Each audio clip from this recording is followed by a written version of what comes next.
પંચમહાલમાં ઘોઘંબા તાલુકાના રીંછવાડી ગ્રામ પંચાયતના સરપંચ અને ઉપસરપંચને હોદ્દા પરથી દૂર કરાયા। ગ્રામ પંચાયતની જમીનમાં ગેરકાયદેસર રીતે દબાણ કરી પાકી દુકાન અને કેબિનનું બાંધકામ કરવામાં આવ્યું હોવાનો આરોપ લાગ્યો હતો। સમગ્ર મામલે જિલ્લા વિકાસ અધિકારીએ ગુજરાત પંચાયત અધિનિયમ 1993ની કલમ 57(1) મુજબ કાર્યવાહી કરી। રીંછવાડી ગ્રામ પંચાયતના સરપંચ જસવંતસિંહ સોમાભાઈ પટેલિયાને સરપંચ પદેથી દૂર કરાયા। ઉપસરપંચ પ્રભાત મગનભાઈ પટેલિયાને પણ સરપંચ પદેથી દૂર કરવામાં આવ્યા। ગ્રામ પંચાયતની જમીનમાં દબાણ કરી સરપંચ અને ઉપસરપંચે પાકી દુકાનોનું બાંધકામ કર્યું હતું, જે નોટિસ પાઠવી તમામ ગેરકાયદે બાંધકામો દૂર કરવામાં આવ્યા।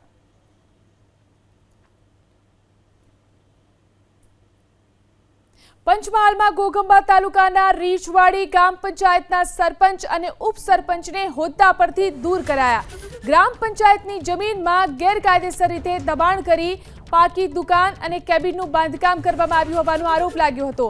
સમગ્ર મામલે જિલ્લા વિકાસ અધિકારીએ ગુજરાત પંચાયત અધિનિયમ 1993ની કલમ 57(1) મુજબ કાર્યવાહી કરી।